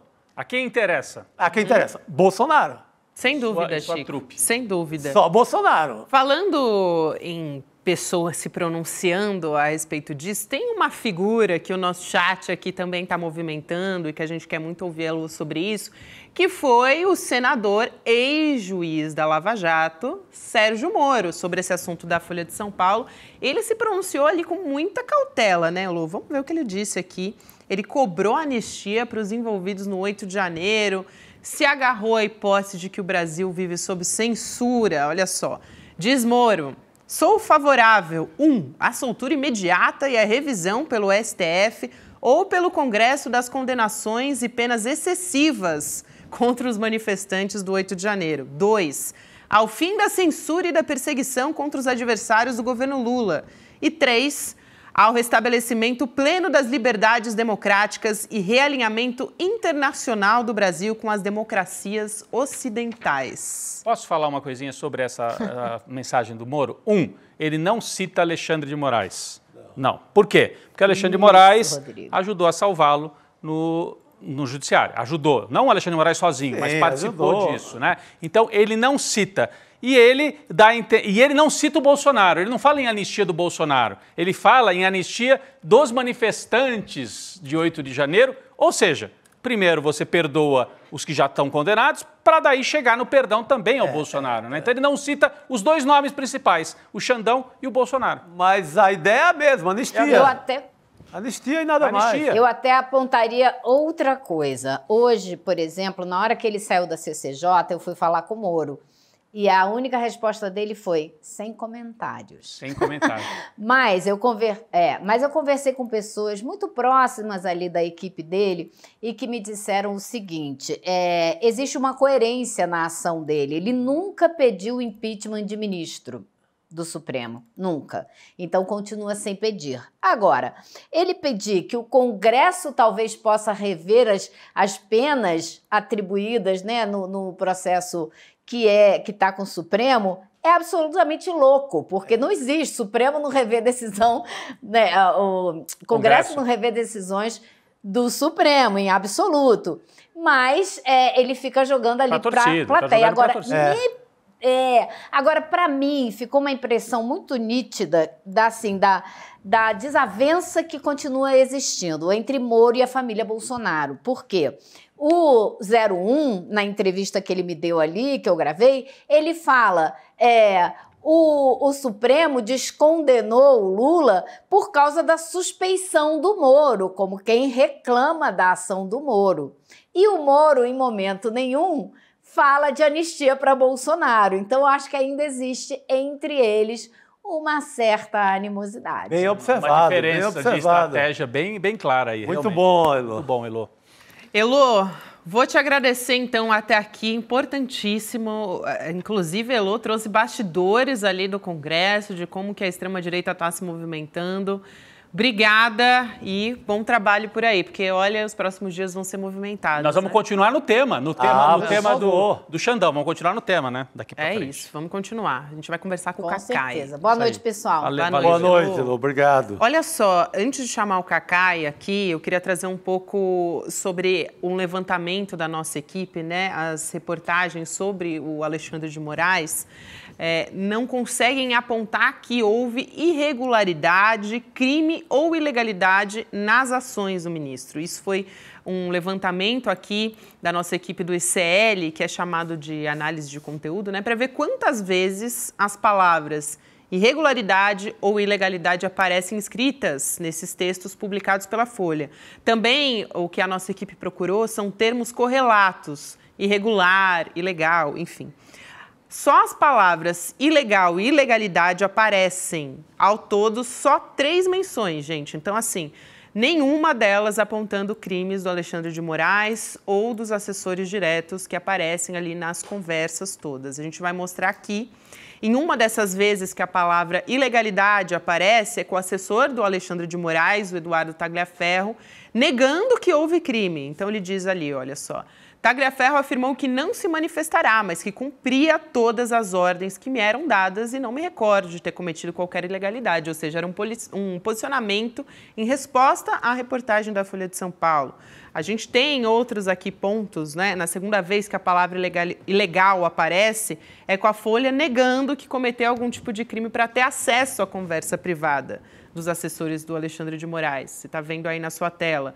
Não decorrendo de interceptação ilegal ou acesso hacker, dando uma justificativa de onde vieram essas conversas. A última menção da palavra legal, só para não perder aqui de vista, nos textos da Folha, com o senador Flávio Bolsonaro dizendo que o relato pode representar crime e interferência legal nas eleições. Né? Então, exato. Repare que Flávio Bolsonaro. O único que fala que houve crime ou ilegalidade é o Flávio Bolsonaro. E ainda assim ele não diz que ele diz que pode. Pode. Então, a Gabi retomou, aliás, levantamento feito pelo nosso editor André Uzeda, repórter, editor, jornalista, que leu o texto, Chico, e falou, por que eles botaram no título a história do rito e não ilegal? Porque não tem base. A matéria do Serapião e do Glenn Greenwald não aponta em nenhum momento que a ação do Alexandre de Moraes foi ilegal e inconstitucional. A palavra ilegal aparece associada a outras coisas. Então a saída editorial é usar rito. Rito. E vamos nessa chamar o Cacai para conversar com a gente? É o rito do mito. É o rito do mito. Porque acho que depois dessa análise do nosso repórter André Uzeda, acho que já dá para dar boa noite para o Cacai e perguntar, Cacai, explica pra gente, realmente isso aconteceu fora do rito? O que é acontecer fora do rito? Ajuda a gente a entender, porque olha... Gabi, só completando, Cacai, que bom tê-lo aqui de volta. E mais, existe esse rito? Existe a obrigação com esse rito? Ele é real? Ele está escrito em algum lugar que tem que ser cumprido? Gente, boa noite. É uma alegria enorme estar aqui com vocês. Olha, é muito interessante ver o que está acontecendo, né? Na verdade, nós estamos vendo, ao que tudo indica, algumas viúvas da Lava Jato, juntamente com pessoas que não se conformam com as investigações que estão se dando mais aprofundadas agora, especialmente em 8 de janeiro, e criaram uma tremenda confusão. Eu vou dizer que parece que confundiram ser humano com ser germano, porque não há absolutamente nenhuma irregularidade. O ministro Alexandre, ele, como presidente do TSE à época da eleição, ele tem um poder de polícia que lhe é outorgado por determinação legal, artigo 41 da lei, e ele tem a obrigação de fazer o que fez. Ele tinha a obrigação de fazer, ele tinha o dever de fazer o que fez. Ele prevaricaria se não fizesse. É o contrário. As pessoas que não entendem, a grande maioria está de má fé, boa parte está de má fé. Os bolsonaristas estão felizes da vida porque acharam que tinham encontrado algum tipo de chance de tumultuar o processo. Mas, na realidade, existe um desconhecimento, a falta de sorte, vamos chamar assim, é que o ministro é relator do caso do Supremo Tribunal Federal, e não há nenhuma irregularidade nisso, e presidiu as eleições. Então é o mesmo Alexandre. Não existe um Alexandre do Supremo Tribunal Federal que tem poderes específicos, e existe um Alexandre que era ministro do TSE, à época presidente, e que tinha o poder de polícia, ele podia tomar providência. O juiz lá do interior de Minas Gerais, se vê uma irregularidade, o juiz eleitoral, ele tem a obrigação de tomar providência. Então, esses relatórios que foram feitos, tudo isso é uma medida absolutamente legítima, normal e correta. Sabe o que é o problema maior que nós estamos enfrentando? Primeiro, é claro que isso não é só desconhecimento, há má fé, há um jogo de poder, há uma tentativa de desestabilizar o Supremo. Eu hoje presenciei a fala do ministro Barroso, muito forte, muito vigorosa, depois o ministro Gilmar Mendes, até o Paulo Gonet se manifestou, e a fala do próprio Alexandre. Até eu vou trazer um assunto aqui que não tem sido objeto de ninguém, de pauta. Você sabe um dos motivos que está levando a essa instabilidade? É a demora da Procuradoria de tomar providência nos inquéritos. Chico tem falado a demora. Sempre disso. O doutor Paulo Gonet, com a sua, eu não vou dizer omissão, mas com a sua demora excessiva nos alguns inquéritos que já estão efetivamente relatados, é que leva à instabilidade. O grupo que sabe que vai ser preso, o grupo que sabe que vai ser condenado, o grupo que sabe que vai perder direito político, esse grupo começa a se movimentar de uma forma quase desesperada. Gente, eu advogo no Supremo há 40 anos, Chico. 40 não parece não, mas há 40 anos eu advogo no Supremo. Isso que aconteceu na conversa entre os assessores é o dia a dia do gabinete. Quando eu comecei a advogar, não existia assessor. Agora, pelo excesso de trabalho, você tem 10 assessores, juízes auxiliares. Então, como é que funciona? Para as pessoas entenderem como funciona. Chega lá uma tese, eu chego lá com o memorial com uma tese específica. O ministro despacha, vê aquilo e ele toma a decisão. Ele é que toma, ele fala, eu vou dar esta decisão. Só que ele não tem como escrever aquela decisão, não existe tempo hábil para isso. Então, ele tem um bando de assessores extremamente competentes. Esses assessores, cada um às vezes cuida de um caso, quando é um caso mais específico, tem um grupo de assessores. É assim que funciona, gente. Eu estou dando para vocês como é que é o dia a dia de um gabinete. Fundamental. No Supremo, no STJ, no Tribunal Superior Eleitoral. Aí os assessores vão, fazem uma minuta de voto, fazem um piloto, vamos chamar assim, e trocam ideia entre eles. Aí um diz, olha, o Alexandre vai achar... Esquece o Alexandre. O ministro vai achar isso aqui tem que ser mais aprofundado. Por quê? Porque eles conhecem a jurisprudência do Supremo, eles conhecem a jurisprudência do STJ, eles conhecem como é que o ministro gosta de votar.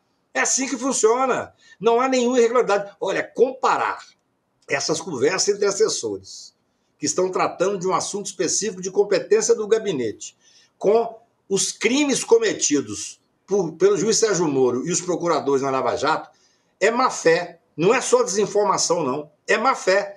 No caso do procurador da Lava Jato, você tinha um juiz federal que instrumentalizava o poder judiciário para poder chegar ao poder específico e, junto, que ele coordenava com seus procuradores adestrados.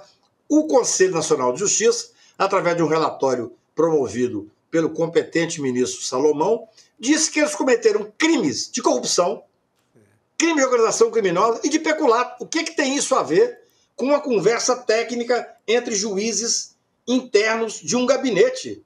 Olha, não pode ser só desinformação.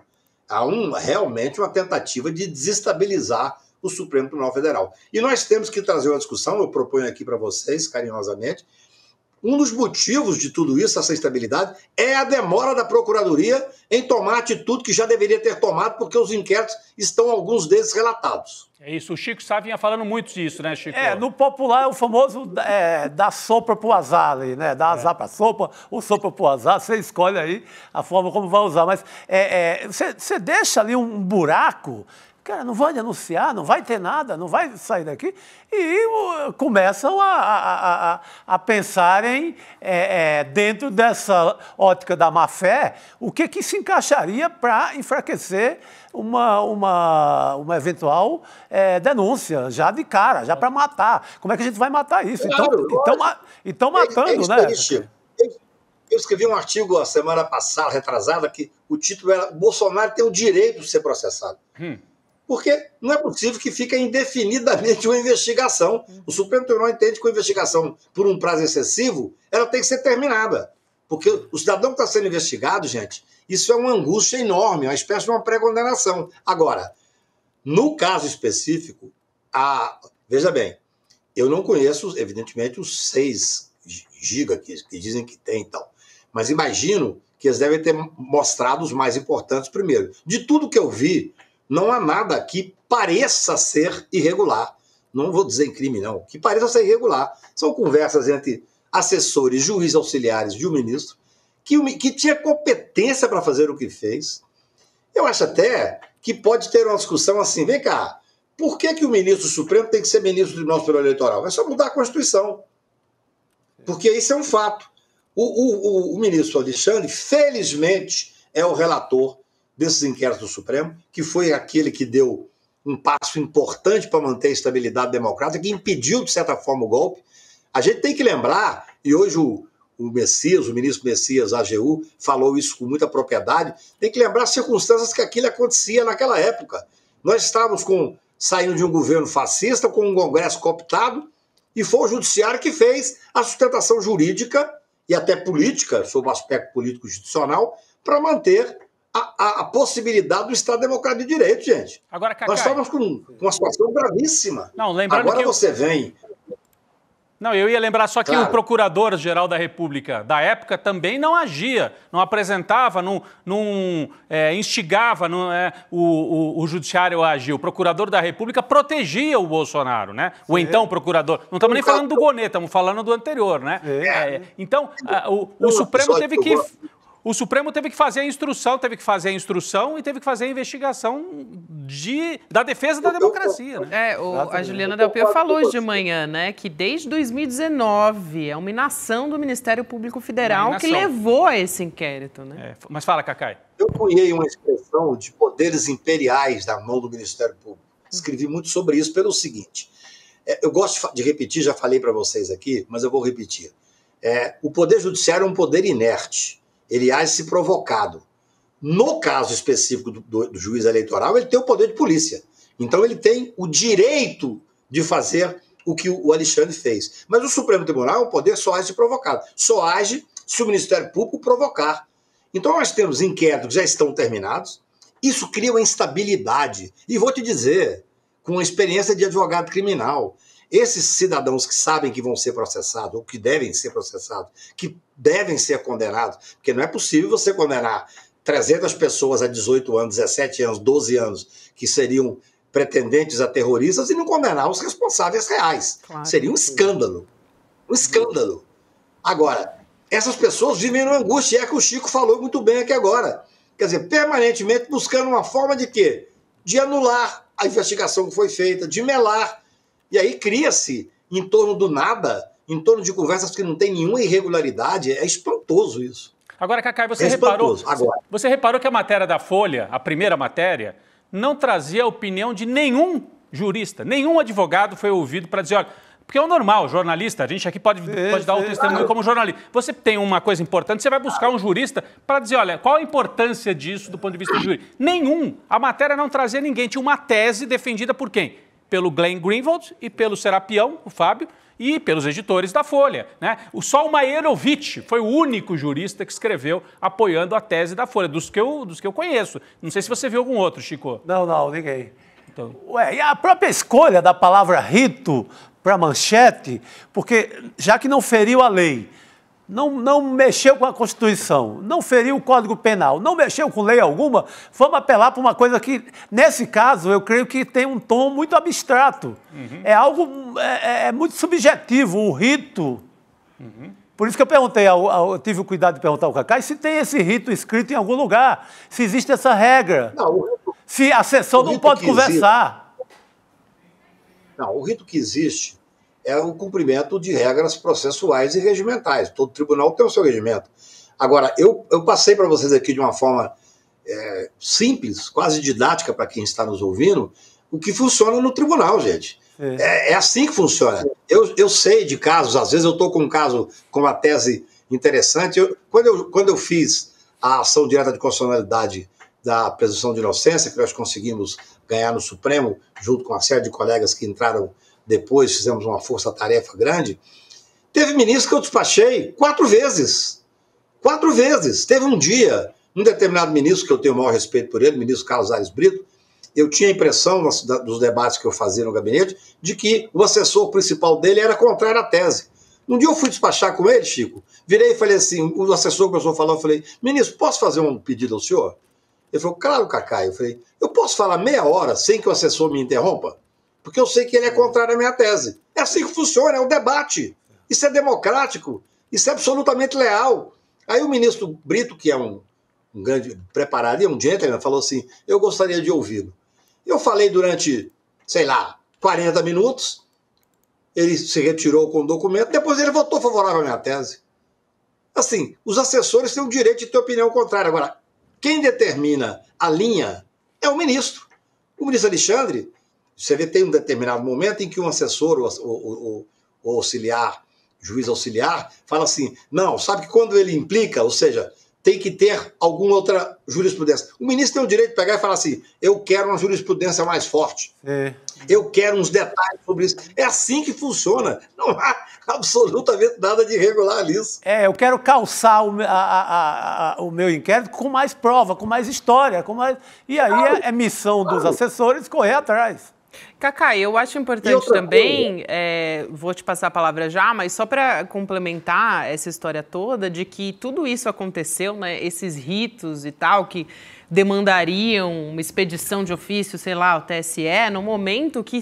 Como que iria se garantir as eleições? Como que se garantiria o processo democrático? Porque seria impossível, né? Então, como é que... Não é absolutamente normal que o ministro dê diretamente a ordem ao seu assessor, já que a gente não está num contexto normal de democracia, né? Existe uma ameaça ali. Isso não pode ser desprezado. Eu vou te dizer, Gabi, que além dessa importância a qual se refere o ministro Messias da AGU hoje, eu ouso dizer para você que esse é o dia a dia de um gabinete de ministro. Pode ser um momento de tensão? É claro que aí a coisa é mais exacerbada. Por exemplo, eu vi agora matérias insinuando, dizendo assim, o ministro escolhia alvos. Como escolhia alvos? Ele tinha informação, através do assessor, através da imprensa, através do... que o fulano de tal estava fazendo um verdadeiro ataque à democracia. É óbvio que ele tinha que determinar o assessor que pegasse esses elementos. Ele não ia mandar pegar os elementos referentes a um advogado que está trabalhando dentro da legalidade, porque esse advogado não ia ser investigado. Claro, ele diz alvos aliados de Bolsonaro. Quem eram as pessoas que estavam fazendo os ataques? Eram os aliados. Eram os bolsonaristas, né? Agora, Cacai... É impressionante. Isso é importantíssimo. Cacai, qual a possibilidade disso tudo estar sendo feito ou levar a uma anistia ao Bolsonaro, a tentativa de torná-lo elegível de novo, ou mesmo que ele se mantenha inelegível, pelo menos que ele arranque um compromisso de que não vai para a cadeia, de que vai pegar uma condenação mais branda? Tem uma operação dessa? Você consegue enxergar isso entrando pelos corredores do Supremo? Porque no Congresso tem, mas a questão é se vai ou não permear o Judiciário. Qual a sua avaliação? Eu acho que isso aí como diria o Roriz, é uma faca de 2 legumes. Porque, na realidade, isso pode piorar a situação dele. O tribunal se uniu, o tribunal hoje se manifestou através do presidente, através do decano, através até mesmo do procurador, ainda que é uma manifestação rápida, porque eles conhecem como é que funciona, eles sabem que não há irregularidade nenhuma. Agora, é claro que o jogo político é um jogo forte. Aí eu repito, quanto mais tempo nós ficarmos com inquéritos abertos, sem conclusão, com essas pessoas sangrando em praça pública, como o Chico disse, querendo anular, porque a anulação é a saída para eles. Se for, eu sou advogado criminal, não estou criticando quem quer anular como advogado, não. O advogado ganha muitas vezes no mérito e ganha muitas vezes nas nulidades processuais. Isso é um fato. Então, nós estamos agora vendo um jogo político forte, é claro. Você tem a turma do bolsonarista falando em impeachment de Alexandre, que seria uma coisa completamente teratológica. Olha, eu não vou dizer nome, vou me permitir. Certa vez o presidente do Senado me ligou e falou: "Cacá, você pode vir aqui em casa agora?" É claro, fui lá. Cheguei lá, ele estava com pedido de impeachment forte, muito bem feito, por sinal, contra o ministro do Supremo Tribunal Federal. Ele falou, você pode ler esse pedido para mim, para me dar a sua opinião? Eu falei, eu posso dar minha opinião antes de ler. Engaveta isso. Mas eu vou ler, até de curiosidade. Mas engaveta isso, para o bem das instituições e tal. E era um presidente da República extremamente respeitado, não era o Lula, e era o ministro supremo que tinha uma força enorme, inclusive popular. E isso aconteceu. Agora, então, pedidos de impeachment de ministro supremo, eu uma vez conversei com um determinado senador importante da República da direita, bolsonarista, isso tem mais ou menos 1 ano e meio, talvez 2 anos. E ele me disse, nosso plano é eleger uma grande maioria no Senado para poder pressionar o Supremo Tribunal Federal. Isso eu ouvi de um senador, permitiram dizer o nome, porque é meu cliente e tal. Mas ele disse isso para mim. Então, existe eu diria, um jogo político posto. O jogo político, desde que fique dentro das cautelas constitucionais, faz parte do jogo. Eu acredito que no Supremo Tribunal isso vai dar o efeito contrário. Sei que tem lá 1 ou 2 ministros que impressionaram no primeiro momento, mas o todo do tribunal é aquilo que você viu na palavra do presidente, do Luiz Roberto Barroso, que foi seco e firme, na palavra do Gilmar, que trouxe um discurso escrito. Gilmar não costuma nem escrever, porque ele fala muito bem, tem muita experiência, eu acho que exatamente para não exorbitar um pouco ali. Mas, olha, eu não acho que não há nada em andamento nesse sentido, não. O que eu repito, pela 3ª vez, é que é necessário, para a gente ter uma tranquilidade e estabilidade, é necessário que o Procurador-Geral da República o arquive e diga não há crime, e aí será um outro momento da história brasileira, ou ele denuncie quem tem que denunciar, inclusive o ex-presidente Jair Bolsonaro. Muito bem. Isso aí, Gabi. Excelente. É isso. Muito bem, Cacai. Obrigada por hoje. A gente estava precisando de alguém com a experiência do Cacai para poder esclarecer tudo aqui. O homem conhece, o homem conhece. Conhece um pouquinho. Tá falado aqui. Cacai, obrigada. A gente vai precisar te ouvir logo em breve, viu? Porque essa história aí vai render. É isso. Sem dúvida, estou à disposição. Um abraço para todos. Valeu, Cacai. Valeu.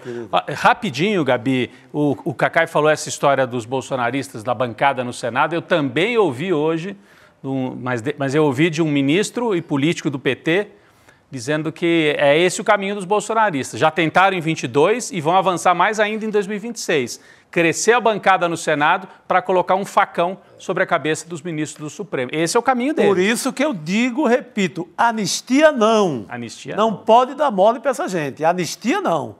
Isso aí, Chico. É uma campanha que você já está, campando. Sabe por quê, Gabi? Se fizer um arreglo agora, né? Não, vamos fazer. Aí eles ficam mais fortes em 2026 e aí eles vêm para cima. Se você piscar, isso, né? você piscar, agora. Eles vêm para cima. E o Alexandre já agora, né? Já tem agora. Eleição municipal. Na municipal. Então, a gente tem que estar vigilante. Ferro na boneca, anistia não. Anistia não. E tem esse movimento da anistia, nós estamos vendo. Eu achei muito bom o Cacai dizer que ele acha que o efeito foi contrário no Supremo. Sim. Quer dizer, no Congresso, muito barulho. No Supremo, a resposta foi rápida, né? Resposta rápida. Uniu o Supremo contra essa manobra bolsonarista. Excelente. Muito bom, gente. Bom, ontem fomos todos a Cuba, não é mesmo? O Eduardo Moreira puxou o nosso documentário, a gente ouviu diversas pessoas incríveis, né, gente? A estreia foi um sucesso. Quase do nosso 100 mil lançamento. Pessoas, Gabi, assistindo simultaneamente um documentário. Nosso primeiro documentário internacional aqui no ICL, Vai para Cuba, Eduardo. A nossa comunidade acompanhou em peso o lançamento. E se você perdeu, olha só a oportunidade. Assinando o ICL como membro solidário, que é aquela pessoa, né, que tem não só o login para ela, para os familiares dela, enfim, para quem tiver acesso, mas também dá uma bolsa para outra pessoa poder estudar, você pode assistir ao documentário também na nossa plataforma. Só que o mais legal disso tudo, gente, o mais legal está na nossa mesa aqui, né? Que são os presentes que você ganha se tornando membro hoje. Deixa eu pegar aqui. Vamos puxar. Você vai falando e eu mostro. Não, vai aqui, ter que Gabi. colocar o boné, né? Vou botar o bonézinho. Eu não posso porque eu tô de coque hoje, né? Tô arrumada aqui. Então vai falando os presentes que Então vamos lá. A gente tem Além dos mais de 290 cursos, né, quando você acessa a nossa plataforma, se torna membro, você ganha o livro Fidel e a Religião, que é do Frei Beto. Rapaz, eu li esse livro há uns 25 anos. Eu também há um bom tempo, livraço, vendido no mundo inteiro, traduzido para mais de 50 países. Super interessante, muito legal. É uma conversa do Frei Beto com o Fidel sobre, assim, pensando sobre a religião, né? Muito legal. Bom. Tem também o boné cubano. Então o Chico pega o boné, pronto. O Fidel, inclusive, muda regras de governo em Cuba depois dessa entrevista com o Frei Beto. Faz ele pensar sobre Faz ele pensar em relação a Estado laico ou não. Tem uma influência direta do Frei Beto no pensamento do Fidel. Põe o bonezinho aí. Tá tendo aqui uma comoção aí, nos bastidores. Comandante. Adelante, olha só o olhar a versão guerrilheiro romântico. Quem resiste? A versão guerrilheiro brabo. E a versão guerrilheiro sereno, pensando na revolução. Bom vivant. É isso. Aqui Ricardo Gouveia disse, amante latino. Boa, gostei. E olha... E o pôster vai para Cuba Eduardo, né? Que é o pôster do próprio documentário. Dá para dar uma levantadinha? Será pra gente conseguir mostrar? Ó. Aí, agora fica bom. Esse é bonito, hein, gente? Bonito. Maravilhoso. E tem o nosso certificado de membro solidário, lógico. É hoje, hein, gente? Para ganhar todos esses presentes, eu tô aqui, ó, de olho. Se sumir algum presente aqui, não vou dizer quem foi. Dá para você ganhar esses presentes, né, se tornando membro solidário, acessando em icl.com.br e corre lá, então, gente, porque só hoje realmente não dá para conseguir esses presentes depois. Então, assim, ó, se está pensando, não pode pensar muito. Eu devia ter trazido, eu tô vendo que esse livro aqui está autografado pelo Frei Beto. Esse vale mais ainda, hein? Esse aqui vai ficar... Não, sabe, é que eu tenho a edição antiquíssima. Esse é nosso, assinado, só para as pessoas não acharem também que todos os livros vão estar autorizados. Esse é nosso, tá bom. É só nosso. Não, é que eu fiquei com vontade, eu devia ter trazido o meu pro Frei Beto, estava aqui ontem, acompanhei toda a transmissão aqui do lado. Verdade, devia ter Frei Beto estava aqui depois do filme. Aqui está o autógrafo do Frei Beto, com o meu abraço, amigo. Frei Beto está aqui, ó, tá assinado. Cadê aqui? Aqui, pronto. Aí. Vamos dar uma olhadinha no trailer para quem não assistiu, ficar com vontade de assistir? Vamos lá. Vamos lá. Você pode ir para qualquer país e fazer qualquer tipo de documentário. Cheguei a Havana, Fidel me chamou no gabinete dele e se virou e falou assim: o que você quer me perguntar? Essas são imagens inéditas e históricas. Disputar a subjetividade, compreender que as relações podem ser realmente distintas.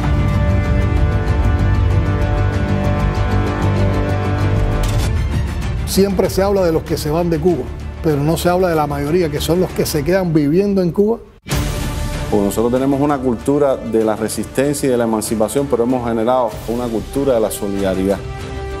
¡Patria o muerte! El verdadero revolucionario tiene que tener una gran capacidad para amar, porque si no tienes esa capacidad para amar, tú no puedes entregar tu vida a una causa. Un 30% de las medidas que Estados Unidos impone a Cuba se le impone a cualquier país latinoamericano y no hay gobierno que aguante.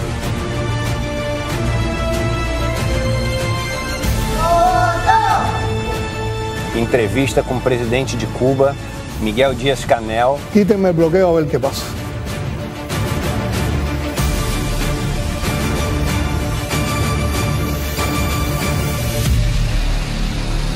Boa, gente. Olha só, quem é Che Guevara perto deste homem, né? Não tem como, imbatível, imbatível. Ernesto Chico Sá. Eu só posso dizer que muitas figurinhas estão sendo feitas neste momento pela nossa equipe aqui do Buena Vista Social Clube. Vamos lá. De um lado a bandeirinha de Cuba, do outro lado o logo do ICL.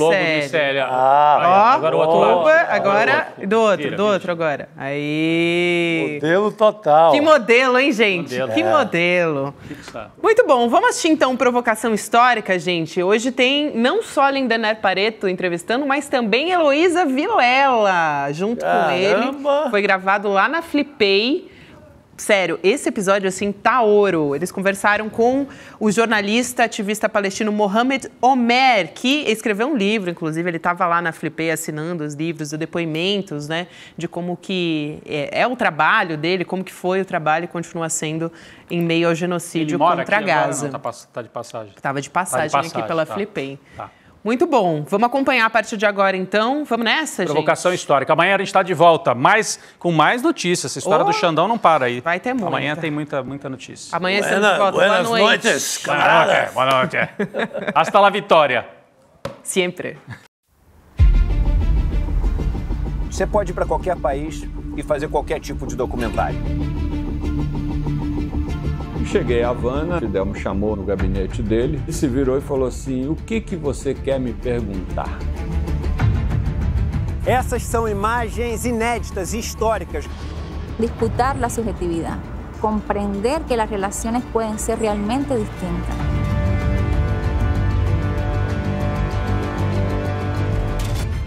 Siempre se habla de los que se van de Cuba, pero no se habla de la mayoría, que son los que se quedan viviendo en Cuba. Porque nosotros tenemos una cultura de la resistencia y de la emancipación, pero hemos generado una cultura de la solidaridad. ¡Patria o muerte! El verdadero revolucionario tiene que tener una gran capacidad para amar, porque si no tienes esa capacidad para amar, tú no puedes entregar tu vida a una causa. Un 30% de las medidas que Estados Unidos impone a Cuba se le impone a cualquier país latinoamericano y no hay gobierno que aguante.